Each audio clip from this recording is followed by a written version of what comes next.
How will Lana feel when she finds out Kimmy is gone? What will she do? Let's find out. Lana stretched and moaned. She looked over to the neighboring pillow to find a very attractive naked man. She shook him to get him up and moving along. "Good morning," he grumbled. "I have stuff to do, so," Lana said. She kept an open end to her statement. She didn't want to come out and say, "Get out," but she would if she had to. The man grumbled, but he took the hint. He put on his clothes, thanked her for a lovely evening, and left. Lana showered and got ready for her day with Kimmy. She walked 2 blocks to Kimmy's house and banged on her door. She was confused when Kimmy didn't instantly open up to greet her. Lana yelled through the door, "Kimmy, you up?" No response followed, so she opened the door and peeked inside. There was no need for locked doors in this new world, so Lana just walked inside. "Kimmy, where are you, girl?" Lana asked. She took a quick survey of the room and saw that all of Kimmy's things were just as they had been the previous day. She snooped around to see if she saw her purse, which she always carried with her. That appeared to be missing. Lana wasn't overly concerned. She thought maybe Kimmy went down to the coffee shop at the corner. She had never gone ahead of Lana, but it was a possibility. She must have needed her caffeine badly today. Lana strolled down to the shop and asked if they had seen her. They had not. Lana did think this was strange. She decided to go to the parking garage to see if her car was there. One thing was for sure, Kimmy would never leave her car, not ever. Lana had a sick feeling in the pit of her stomach when she saw her orange baby parked, patiently waiting for her return. Lana checked all the places they usually went in the mornings and found nothing of her friend. She checked the beach and pool and went back to her house one more time just to be sure. Lana remembered the guy Kimmy had spent the evening dancing with the night before. She made her way to the club, and of course, no one was there until 2 o'clock. She waited for them to start coming in for the night shift. Everyone remembered the man and the beautiful Kimmy. Thankfully, the man was a local, and she then had a name for him, Brady Richards. They assured her he would be there later. No one had his number or knew where he lived. All they could tell her was that he was a local surfer. Lana walked to Solana Beach, where the surfing was best. She watched all the people milling around but didn't see him. "Hey, do you know a man named Brady?" Lana asked. "Yeah, sure do," a young surfer boy answered. "Do you know how I could get hold of him?" she asked. "Sure do, he's right there," the young man said, pointing toward the water. Lana thanked the young man and moved toward Brady. "Hey, Brady!" Lana yelled. Brady acknowledged her with a wave and a smile and jogged over to her. "Hey, I know you. Kimmy's friend, right?" he asked. "Yeah, you haven't seen her, have you?" Lana asked. "No, not since last night. Why?" Brandy asked. "She wasn't in her room this morning, and she hasn't left. I checked already. She's just gone. I don't know what's going on, but I have a feeling it's not good," Lana explained. "What do you think could have happened?" "I bet she just headed out with friends or something, don't you?" Brady said. Lana knew what he was thinking. He was thinking just what she had thought. What could have happened to an immortal? Nothing happened to immortals. "I don't know for sure, but I know something isn't right. Thanks anyway," Lana said, and she turned and started to walk away. She was surprised to find Brady following her up the beach. "You know her better than I do. Is there anything I can do to help?" Brady asked. "I have to figure out what even to do. I mean, she didn't just disappear," Lana said.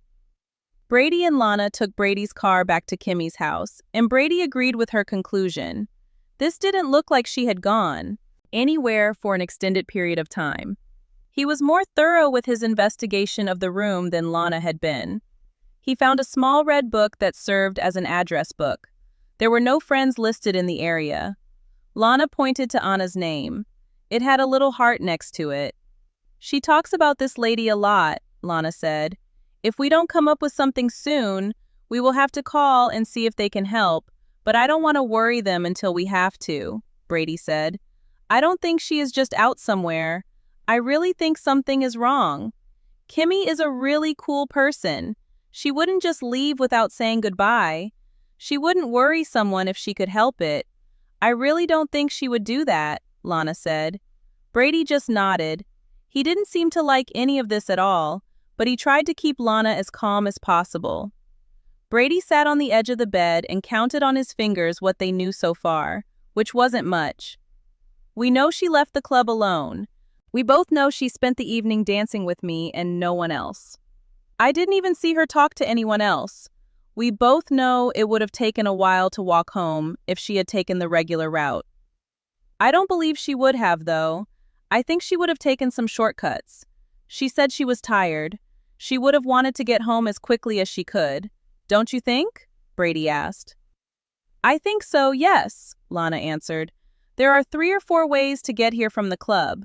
They are through alleyways and side streets, but she would have had no reason to be afraid to take them.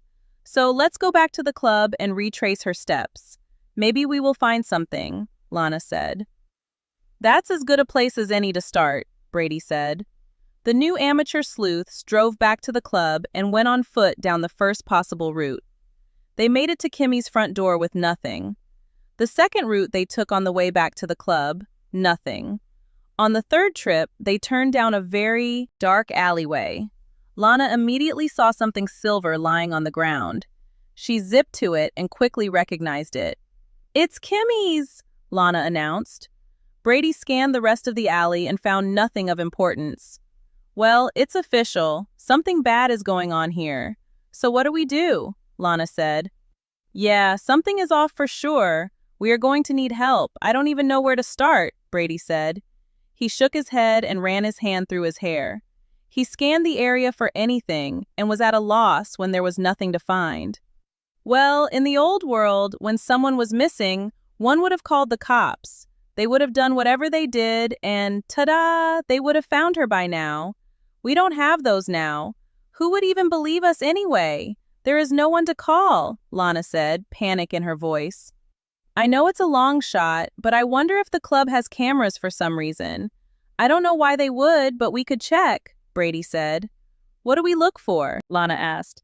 Anything or anyone who seems to be acting suspiciously. I really don't know, but we have to start somewhere, Brady said. Brady and Lana were surprised to find there were cameras. They were on auto timers, and the club always thought it was a novelty to record parties or other functions for people. The owners were glad to burn a copy for them so they could study it. They did and found nothing. It was getting dark, and Lana knew this would be the second night Kimmy was wherever Kimmy was. Lana was sick about that fact. Brady contacted a friend, who contacted a friend, who contacted a cousin, who knew the local sheriff of the area. The council put sheriffs in place to help monitor simple disputes and keep the peace if a tiff arose. The two didn't know what else to do. Alan Helms called and planned his trip to meet them. Alan was a PD in the old world and carried on in the new world. Lana had wondered what they actually did. Immortals were so laid back and very passive, the council must have deemed them necessary. This made them high on the social and political ladder. Alan was to arrive by the afternoon. Lana was nervous and pacing the floors as she waited. Brady never left her side. He was just as concerned as Lana. He had never heard of anything like this since the humans were confined. This kind of thing just didn't happen to immortals. Just as Alan promised, he arrived around 3 o'clock. He immediately began to bombard them with questions. Lana was disturbed by how unsurprised he seemed. Let me recap, Alan said. He reviewed all the information the two had given him. He had it all written in the tiny notebook he carried in his shirt pocket. The two nodded their agreement with his recount of events. He put his pen in the pen loop on the arm of his shirt and his notebook back at its home base. Alan rested his elbows on his knees and laced his fingers together as if in prayer. He closed his eyes, and Lana knew he was running the events over again in his mind. Alan was a very muscular, tall man. He looked to be about 35 or 40 in mortal years. His build was massive. He had broad shoulders and a narrow waist, leading down to thick, strong legs. Lana knew he was a formidable opponent for anyone. In his mortal life, law enforcement was his calling. Any criminal who had the misfortune of crossing his path was sorry for it, Lana was sure. But as an immortal, he was unstoppable. He was like a train barreling down the tracks. She felt relieved that they had called for help and that this Goliath had shown up. Alan was skilled in the art of reasoning and profiling. He was their best hope of finding Kimmy. "I need to make a call, excuse me," Alan said. He retrieved a number from his contacts and hit the call button. "Hey, yeah, I think we have another one. I may need some backup on this one. Can you spare anybody?" Alan asked. On the other end, the person must have given an agreeable answer because Alan smiled before he ended the call.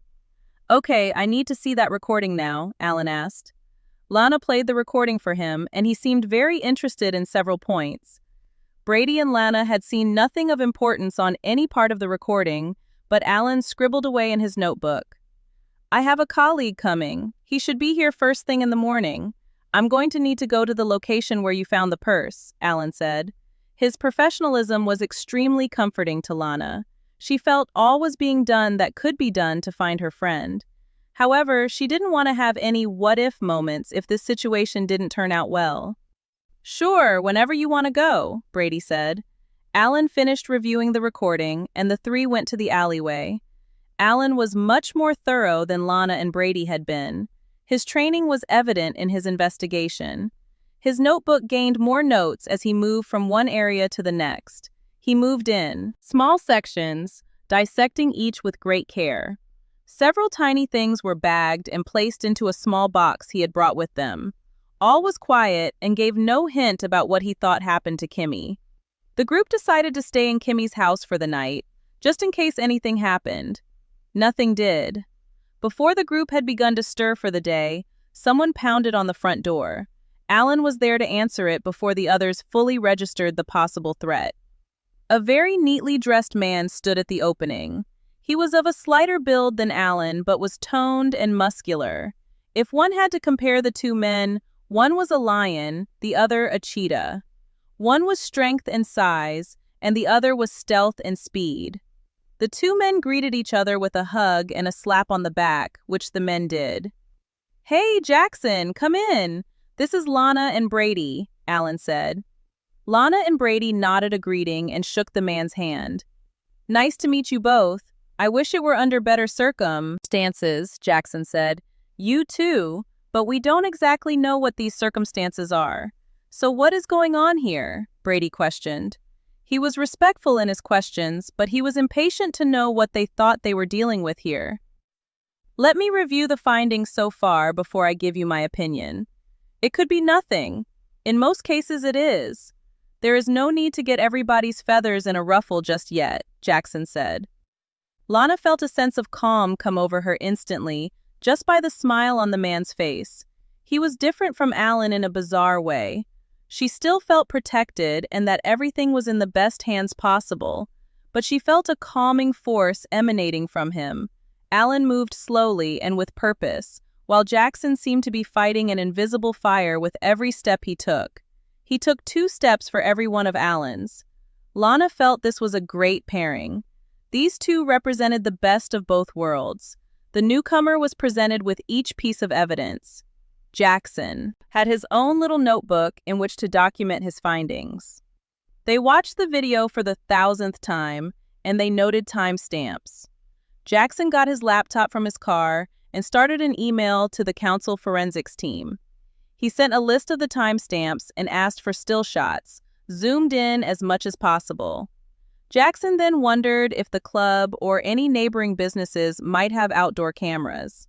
Alan told him he had checked the club and immediate places and planned to move farther out today.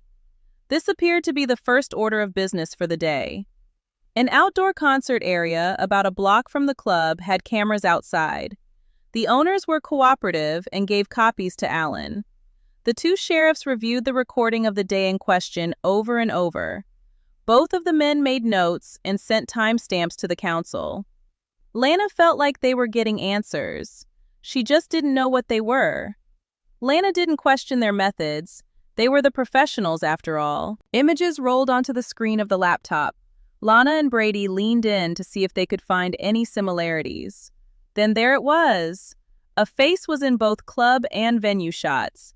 It was definitely the same person. Alan and Jackson pointed out his proximity to Kimmy in the club. They pointed out how he seemed to be staring in her direction constantly. The man was at the venue as well, and his gaze was trained on a young woman there as well. The venue owner could not identify him. However, they could identify the woman. When the sheriffs questioned the woman, she had no idea who he was or that he was even there at all. When they took the photos to the club, the bartender and the waitress argued about whether or not that was a man they knew as Theo. Jackson and Alan thanked them for their help. It wasn't a lot, but it was more than they had before, so they would take it. Can you run this information for me, please? Male, Caucasian, medium weight, approximately 5 feet 10, brown hair, blue eyes. First name Theo or some deviation of that name, Alan asked the forensics team member. There was a pause on the phone as Jackson received confirmation of the possible identities of this man. The hunt was on now. This was the part the two men loved. They got a thrill from the chase. The two sheriffs would check every name and turn over every rock until they found Kimmy Coulson. Phew, at least someone realizes Kimmy is in trouble. Can't wait to see what happens next. Until next time, bye for now.